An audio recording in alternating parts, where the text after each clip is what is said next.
हमारे मुख्यमंत्री जी पे इतनी चर्चा होती है, मैं पूरे भारत में जाता हूं, इतनी चर्चा होती है। लोग कहते हैं कि वे तो संत हैं, वे तो पीठाधीश्वर हैं और शासन, और हमारे यहाँ जो घटनाएं होती रहती हैं, अपराध मुक्त जो प्रदेश हुआ। तो मैंने लोगों से कहा कि देखो, संतों का काम ही होता है। दो प्रकार के संत हैं। एक संत वो हैं जिनसे सज्जन व्यक्ति मिलता है और मिलते ही मोक्ष को प्राप्त करता है। एक हमारे महाराज जी हैं, दुष्ट व्यक्ति दिखता है, मिलता है और फिर मोक्ष को प्राप्त करता है। दोनों प्रकार से साधन संपन्न है।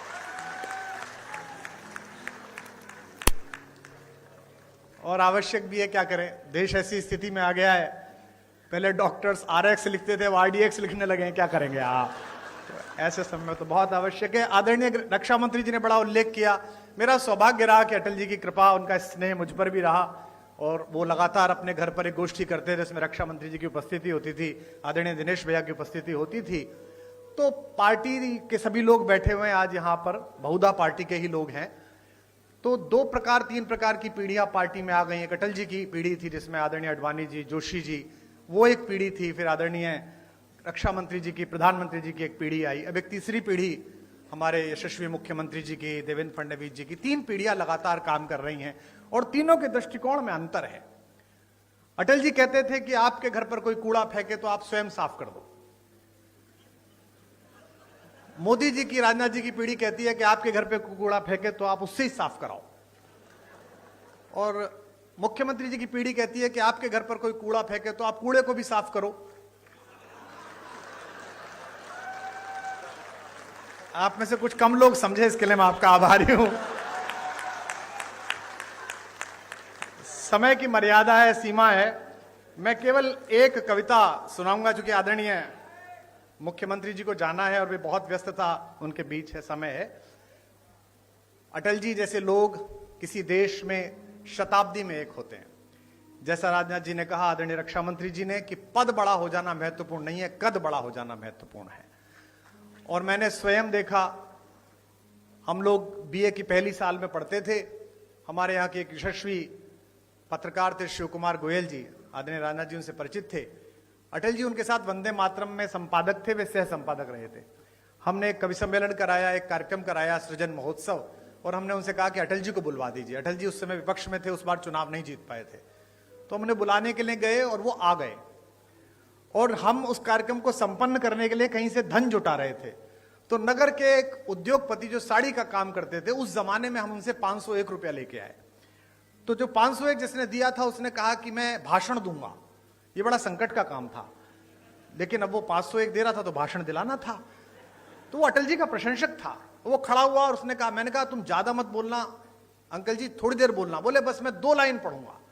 और उसने खड़े होकर कहा कि आज अटल जी आए हैं, बस मैं ये 2 पंक्ति पढ़ना चाहता हूं कि शहीदों की चिताओं पर लगेंगे हर बरस मेले। वो अटल जी के लिए कह रहा। अटल जी बहुत ठहाका मार के हंसे, लेकिन उस आदमी के संकोच को जो पूरा मंच से घूर रहा था, उसने ठहाके से दूर किया। और जब भी मैं उनसे मिलने के लिए जाता था, दर्शन के लिए मिलने जाता था, प्रणाम करते थे, उन्हें बाप जी कहते थे, तो वो अक्सर पूछते थे, अरे भाई उनके क्या हाल है जिन्होंने मुझे जीवित शहीद बनाया था, वे कैसे हैं। तो वह बड़ा कद होना कि आप किसी बात का बुरा ना मानो, आप सदाशयता से लो। लखनऊ वालों, आपका सौभाग्य है, आपके संसदीय क्षेत्र का सौभाग्य है कि यहां से अटल बिहारी वाजपेयी जैसे कीर्ति पुरुष ने संसद में शोभा बढ़ाई। और आज मुझे अपनी तालियों के बीच यह कहने की अनुमति भी दें कि अगर एक राजनीतिक विचार का विश्वविद्यालय है अटल बिहारी वाजपेयी, तो इस समय भारतीय राजनीति में उनके सच्चे प्रतिनिधि आपके इस समय के सांसद हैं, जो उसके कुलपति हो सकते हैं, जो आदरणीय रक्षा मंत्री जी हैं।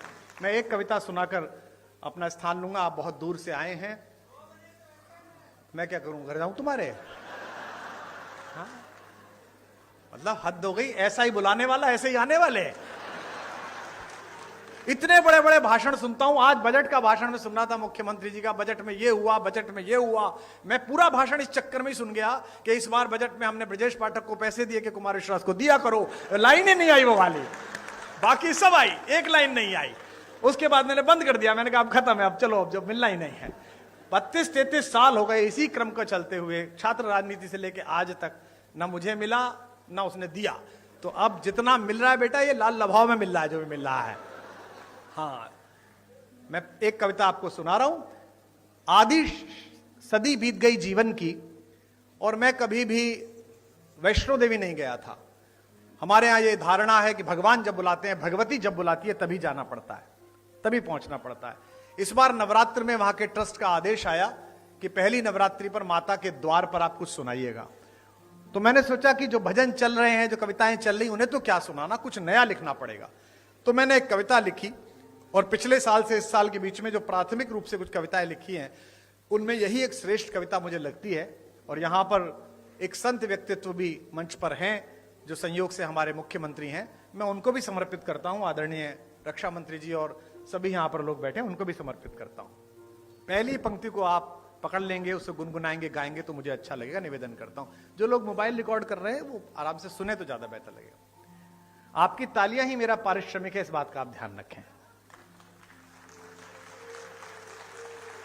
कि भवानी, पहली पंक्ति आ रही है, इसे संभालिएगा। मैंने वहां द्वार पर बैठकर मां को क्या सुनाया कि भवानी सुन लो राम कहानी, भवानी सुन लो राम कहानी, भवानी सुन लो। जब तक आपकी आवाज नहीं आएगी, चाहे मुख्यमंत्री जी जाएं चाहे ना जाएं, यही लाइन चलेगी। भवानी सुन लो राम कहानी, भवानी सुन। रोज नई लगती है लेकिन है ये परम पुरानी। अगली पंक्ति जो समझ जाएंगे उनकी तालियां गूंजेंगी। रोज नई लगती है लेकिन है ये परम पुरानी। वही कहानी एक जो तुमने, वही कहानी एक जो तुमने दो जन्मों में मानी। भवानी सुन लो राम कहानी, भवानी सुन लो, भवानी सुन लो राम कहानी। इस कहानी में क्या है, जिस कहानी का समर्थन भी बहुत है और विरोध भी पर्याप्त ही हुआ, कि मात पिता का मान भाइयों के स्नेह का मानक। आपकी वाह मिले। मात पिता का मान भाइयों के स्नेह का मानक। सत्य सनातन परंपरा का युग युग अमर कथानक। सत्य सनातन परंपरा का युग युग अमर कथानक। इसको गाकर धन्य हुई ऋषि वाल्मीकि की वाणी। अगली पंक्ति पर पूरा हॉल गूंजेगा। इसको गाकर धन्य हुई ऋषि वाल्मीकि की वाणी। इसकी महिमा, इसकी गरिमा, इसकी महिमा, इसकी गरिमा बजरंगी ने जानी। भवानी सुन लो राम कहानी, भवानी सुन लो राम कहानी, भवानी सुन लो, भवानी सुन लो। अपना कोई आदर नहीं है, कोई सम्मान नहीं है। किसका, कौन इतना कविता का इतना आदर कहां से हो कि इतने महत्वपूर्ण लोग बैठे और अपना समय दें। हम जिसे गा रहे हैं उसका नाम बहुत बड़ा है। पंक्ति पढ़ रहा हूं और पहली पंक्ति पर जो कवि यहां बैठे हैं, साहित्यकार बैठे हैं, उनका स्नेह मिले।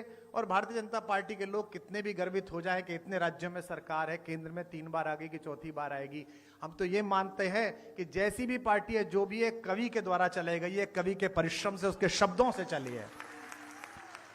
कि तुलसी तुलसी से, तुलसी तुलसी से पावन हो गए कथा यह गाकर। तुलसी तुलसी से पावन हो गए कथा यह गाकर। भाग्य बली हैं फिर भी खुद को कहें राम का चाकर। भाग्य बली हैं फिर भी खुद को कहे राम का चाकर। एक पंक्ति खास तौर पर सुन लीजिएगा, भाग्य बली हैं फिर भी खुद को कहे राम का चाकर। जब तक सब नहीं बजाओगे यही चल रही है, भाग्य बली हैं फिर भी खुद को कहे राम का चाकर। यह कोरी कल्पना नहीं है आगम निगम बखानी। यह कोरी कल्पना नहीं है आगम निगम बख। लखनऊ में हाई कोर्ट की एक ब्रांच है। यह देश अद्भुत है, यहां राम हुए हैं या नहीं हुए हैं इस बात का मुकदमा सुप्रीम कोर्ट में 30 साल चला। न्याय के देवता को न्याय के मंदिर में ही पुष्ट कराना पड़ा कि वे वहीं पैदा हुए जहां उनका मंदिर बना है। अद्भुत देश है। और विडंबना देखिए कि जब आखिरी चरण में मुकदमा था, उन्हीं दिनों रामनवमी की छुट्टी पड़ गई, तो सुप्रीम कोर्ट बंद हो गया। तो हमने मिलॉर्ड से फोन करके पूछा कि अगर नहीं हुए तो छुट्टी क्यों हुई थी, और छुट्टी हुई है तो हुए ही होंगे। तो मैं गोमती के तट पर पंक्ति पढ़ रहा हूं, राम हुए हैं नहीं हुए इसकी गवाही देने के लिए मैं एक पंक्ति लेकर आया हूं। यह कोरी कल्पना नहीं है आगम निगम बखानी। अगली पंक्ति का गवाह अच्छा लगे तो उसकी लहरों के समान तालियां उठती देखूं। यह कोरी कल्पना नहीं है आगम निगम बखानी। युग युग से इसका साक्षी है, युग युग से इसका साक्षी है मां सरयू का पानी भवानी। सुन लो नी भवानी, सुन लो भवानी, सुन लो। आपकी आवाज कम आ रही है। भवानी सुन, भवानी। अंतिम बंद इस कविता का पढ़ रहा हूं कि वंचित वनवासी गिरिवासी। देखिए, नया परिवर्तन होता है सोच में, संस्कार में। वर्षों से चली आई एक पद्धति बदलती है तो चीजें कसमसाती हैं। ये कसमसाहट का दौर है। यहां नए साल पर पहली बार ऐसा हो रहा है कि आगरा में जो एक कब्रिस्तान है सफेद रंग का, उसे देखने जाने की बजाय युवा ज्यादा मात्रा में आगरा की बजाय अयोध्या जी जा रहे हैं, वृंदावन जा रहे हैं। परिवर्तन हो रहा है। तो बदलते में देर लगेगी और तर्क का उत्तर दिया जा सकता है, कुतर्क का नहीं दिया जा सकता।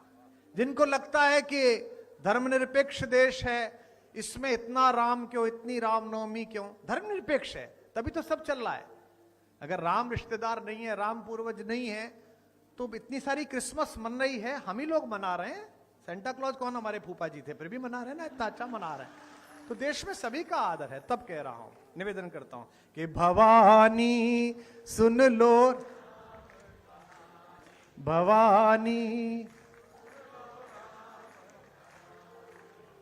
कैसी कहानी है। वंचित वनवासी गिरिवासी जिसमें बने सहायक। वंचित, हमारे संजय निषाद जी बैठे हैं, कम हंसा करो। हाँ, अभी वीडियो पे हंस दिए थे, कितना बुरा लगा है थोड़ा। लेकिन ये निषाद हैं, ये मुझसे जब भी मिलते हैं हाथ मिलाते हैं। मैं कहता हूं भाई आपसे हाथ नहीं मिला सकता, आप हमारे बॉस के मित्र के घर से हो। हम तो सेवक लोग हैं, हम लोग तो राम जी के चरणों की धूल के दास हैं। आपने तो उनसे भी वसूल करवा लिया था। तो अगर इस सरकार में वसूल है कर रहे हैं तो इसमें समस्या क्या है। राम जी की सरकार है तो निषाद वसूल कर रहा है, उसमें क्या है। पर मुझे यह पता नहीं था कि एक नाव पार कराने की इतनी बड़ी फीस देनी पड़ेगी कि एक आदमी को मंत्री बनाना पड़ेगा। बताइए कि वंचित वनवासी गिरिवासी जिसमें बने सहायक।